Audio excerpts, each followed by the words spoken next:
Hello, today we will be taking a hazard tour around the globe, going over 3 hazards that can happen in the hydrosphere, lithosphere, and atmosphere. Here we are in sunny Pasadena. From here, we'll be going to Florence, Italy.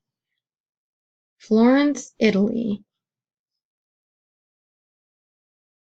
Rising sea levels.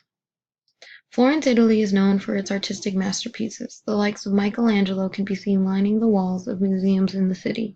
It is a place where many tourists go yearly, and it is one of the top cities in Italy. Last year, scientists warned that the Mediterranean Ocean may rise, causing rising sea levels on land. They predict that it could rise 1.4 meters. The causes for sea level rising are primarily due to melting ice caps and glaciers, and the thermal expansion of seawater. The proposed solutions for these rising sea levels are building tall walls, constructing levees, and planting and maintaining mangroves. Mangroves are a natural way to mitigate rising sea levels by lowering the intensity of crashing sea waves. Another proposed solution is to build artificial islands that would act as a buffer to sensitive coastlines. Of course, the long-term, most permanent solution to manage rising sea levels would be to reduce our carbon footprint. From here, we will be going to the San Andreas Fault in California. The San Andreas Fault earthquake. Sunny Los Angeles, California is home to big things, Hollywood, the Lakers, and also the San Andreas Fault line. The San Andreas Fault line is the boundary line between the Pacific Plate and the North American Plate. This boundary has been slowly pulling apart, creating a rift in which makes California especially susceptible to major earthquakes.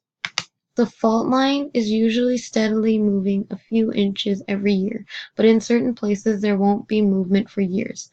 The buildup of pressure in those areas causes earthquakes. The fault line runs directly through Rodeo Drive and Beverly Hills Shopping District.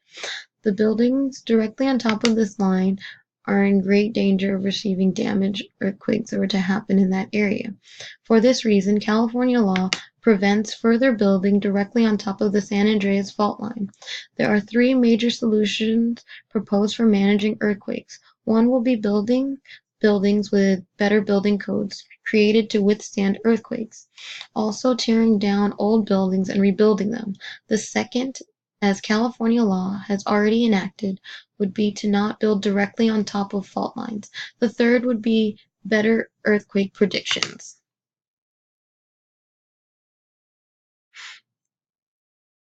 And from here, we will now move on to Miami, Florida, where we will be discussing possible hurricanes. Miami, Florida is home to beautiful beaches, nightlife, and even art. In Coconut Grove, peacocks roam the neighborhood streets. Nearby, you can purchase original Dali paintings at local art shops. Hurricanes are also popular in Miami, and I don't just mean their football team. The reason Miami is so popular of a destination for these natural disasters is because of where hurricanes often form. They often form off the southern tip of Africa, where easterly winds blow them across from the warm waters of the Atlantic.